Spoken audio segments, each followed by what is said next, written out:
language enthusiasts. Lovely to have all of you back on this episode of In Conversation With.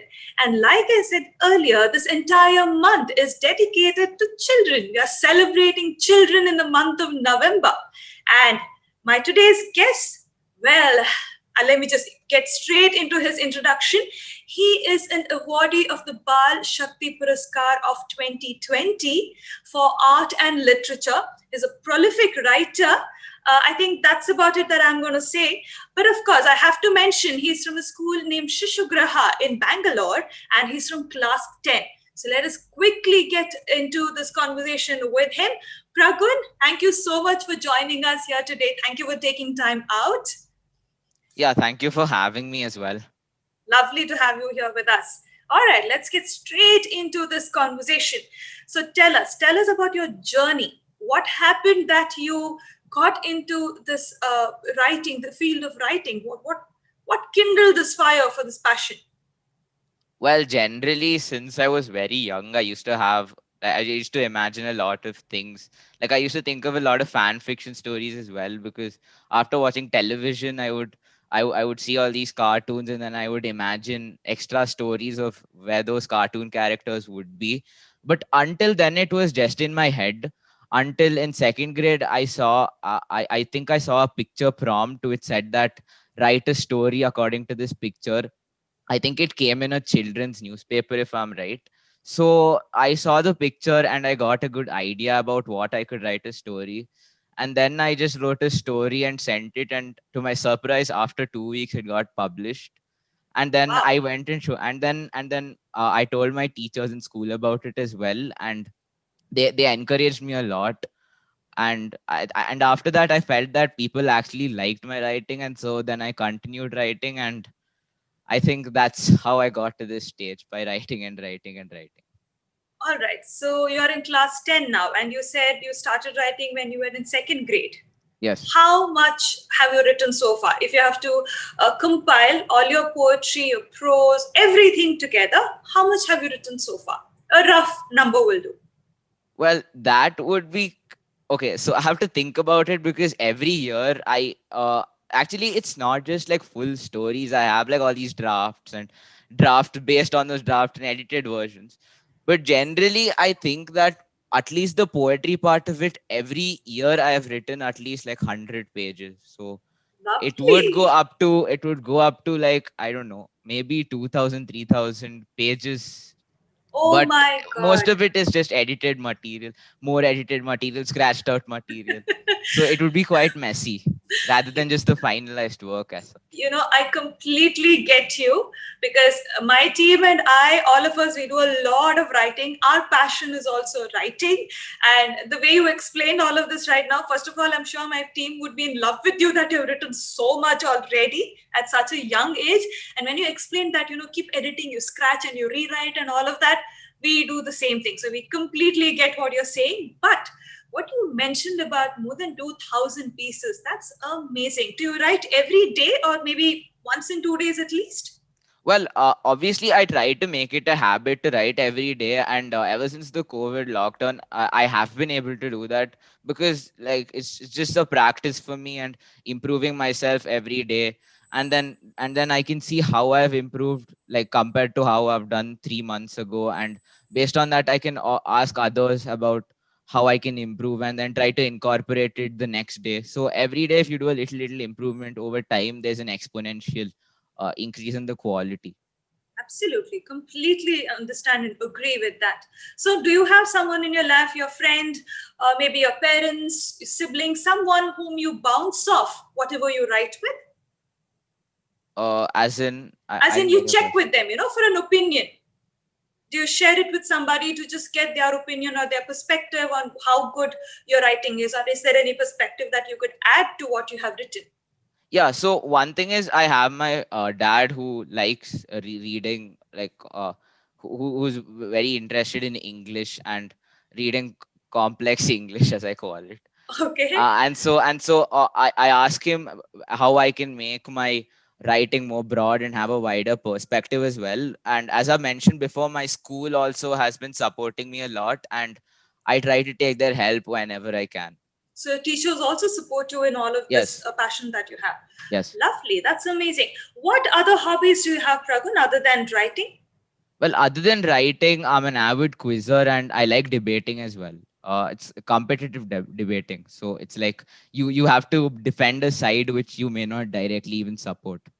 Absolutely. So, writing, quizzing, debater. Well, if you apply for an internship at Grey Caps at Knowledge Tribe, let me tell you something, you're definitely getting in because these are like tick, tick, tick for us for sure. But, I think I completely get what you're saying. All of us come with similar backgrounds. So, the reason I'm sort of exhilarated with the kind of hobbies that you spoke of because all of us come with similar backgrounds and you always feel happy when you meet someone who's also come from similar backgrounds. That's amazing. All right. You mentioned to me that you're in class 10, correct? Yeah, I'm in class 10. How are you managing? And I'm guessing, even though you're in class 10, you have not really discontinued your hobbies or, sort of stopped all of them for now until your board exams, nothing of that sort. You're still continuing with them. Yeah, I'm still continuing them. How are you managing your academics and your hobbies together? Well, firstly, I can't imagine abandoning this hobby of mine, considering like how I like writing and that personal joy which it gives me. Majority of my 10th grade has been online because I think this year, the whole year has been only about the pandemic and everyone staying at home. So Correct. I think generally I have been having a lot of time because of the pandemic and the more time which I've gotten and how I've been able to utilize it. But other than that, how mainly I would spend it, as I've been doing last year and this year as well, is that what I would do is that during exams, when I would get ideas, I would just scribble a line or two, and then after the exam, when I would be more free, I would be expanding upon it. So I think that helped me utilize my time better because when I did get some inspiration during a time when I would not directly be able to spend a lot of time on that hobby, I would spend probably 5 or 10 minutes to write it shortly, or write the idea down in a brief manner, such that I would be able to expand on it later, when I was more free and I had nothing else to do. Okay, you mentioned about the pandemic and all of us working out of homes. You especially have been going through digital classrooms. How has life been after digital classes? Well, after digital classes, as I have seen it, is that I have been able to wake up late for once. I've been able to sleep later once because I can wake up like 10 or 15 minutes before the class, brush my teeth, get ready, and go to the class. And also, I've been able to spend more time on my hobbies. And whenever you do have competitions, sometimes the competition would be only for 2 or 3 hours. Like whenever I go for an inter school essay competition or something like that, then instead of missing the whole day of school, I'd probably miss only 2 or 3 classes. So I could maybe have the first two classes in the morning, then go for the competition, then have the two evening classes as well. So I think that has made my schedule more flexible, and I'm able to do more things in one day. So these digital classes have actually sort of helped you with your hobbies to pursue your hobbies and be doing well in your academics as well. Well, generally, I would agree to that because it has helped me pursue. So I believe it does have a positive effect on me. All right, great, wonderful. Because in these times, everyone is speaking about the negative effects or the stressful aspects of working out of home or studying out of home. I think it's wonderful that you're talking about how it has positively impacted your life. That's amazing. So tell me something. I'm just curious. Does it happen to you that sometimes you wake up in the morning and you've dreamt of a story or something and you immediately have to jot it down somewhere? Does something like that happen to you? Yes, that's a very common thing to happen to me because Lovely. in the night you do get really good ideas. So it's always helpful to have a diary or a book near where you sleep, so the moment you wake up you can just write it down. That's a very good idea. I think I'm going to start doing that from today, and I'm going to get all the entire team of mine to do that as well. That's a wonderful idea. I think we usually just save it on voice notes on phone or something like that, but we don't necessarily revisit those voice notes or notes on our phone again. But I think in a diary, what happens is as the list grows, sort of starts bugging you and troubling you that you've not done anything about it. So you can go back and cross that off and write out the piece and complete your entire list of topics. That's lovely. I'm going to do that as well. So tell me, Pragun, any message that you have for children your age out there? What message would you give them? For a message, I would say that firstly, try to explore all the fields, because at first, maybe you would feel that something is not for you. But only when you step in would you realize that maybe you're actually good at it and maybe you would actually go forward with it. Like when I started off, I don't think I was very sure that I would be a good writer or I would be able to write good stories. Maybe I was just thinking of stories and then forgetting them in my head.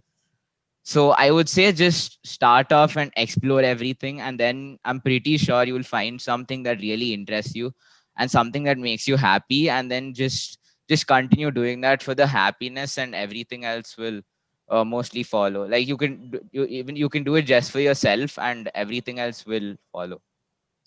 Think what came across to me the most when you spoke of your message, when you gave your message, is how passionate a writer you are. That's very evident. The happiness the writing gives you is very evident. And the way you explained it was that just told us of how passionate you are when it comes to your writing. That's amazing. I'm guessing you have charted out a path for you which leads you to a future where you're writing. What's your goal, your ambition? Yeah, so mainly I'm thinking about pursuing writing in the future as well. So mainly my idea is that I would probably pursue science or economics, and I would continue to do writing as a side thing. And then if I do pursue science, then I would love to combine them and create science fiction, as has already been done by many writers. Wow, lovely. Say you don't pursue science, then what are you going to do? Okay, so if I don't pursue science, I would probably like pursue English and continue my writing and get into journalism and or travel writing or something along those lines. All right, lovely, great. So, Pragun, since you're a writer and a passionate one at that, I have a small little game for you here today. It's called three word stories. Okay. While the actual game has a little more, some more nitty gritties to it. There is a secret word and things like that, but we are not going to play that version of the game today. We'll play a simpler version where you and I will or can say only three words, no more than three words.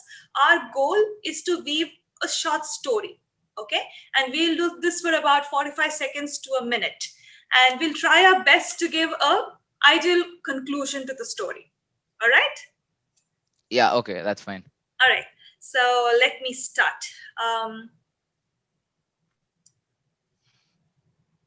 A long time. Ago there was there was ago there was A small monkey. who sat on A giant tree. he had a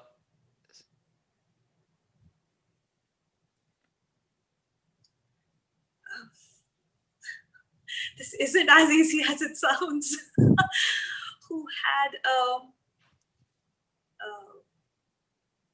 a latest iPad, which he had stolen, which he had. Why am I saying extra words? which he had. Uh,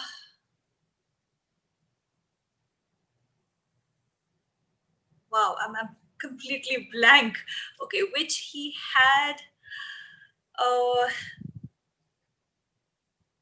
stolen a day. Ago from a I store in the. Antarctica. Uh, it Continue. was That's a nice twist. Antarctica. It was all right. Um, A store for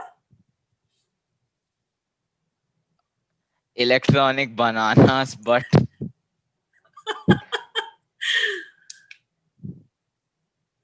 he chose iPad. because it was uh,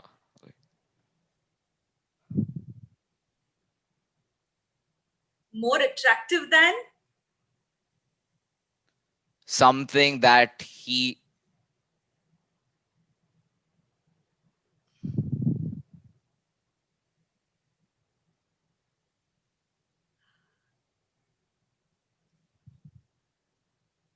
otherwise wanted for.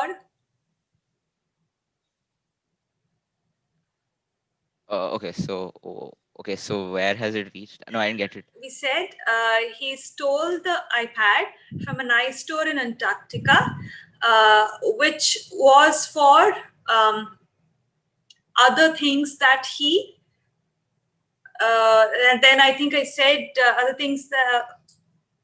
Uh, all right, I too am lost. Okay, well, you must try this game with others. Let me tell you, it really pushes you to think beyond what you can. Because see, as writers, we love our words. Then we are restricted to 3 words. It really pushes us to bring in creativity with those 3 words that we can use. You must really try this. It's even fun when you make such weird stories, and I think it also encourages collaboration in poetry and writing. Absolutely. I've I mean, tried. a monkey in an ice store in Antarctica. I mean, I never expected something like that to come up in a 3 word story. Yeah. Anyway, lovely to have you with us today, Pragun. It was lovely having this conversation with you. Thank you so much for joining us. Yeah, thank you for having me as well. It was a pleasure being here. Thank you so much. Pleasure is all ours. Well, ladies and gentlemen, there you go. Pragun, the awardee of the Bal Shakti Puraskar and a prolific and passionate writer. I think passionate writer is what describes him the most. All right, you guys take care. Be back soon. Many, many, many more stories coming up. Take care.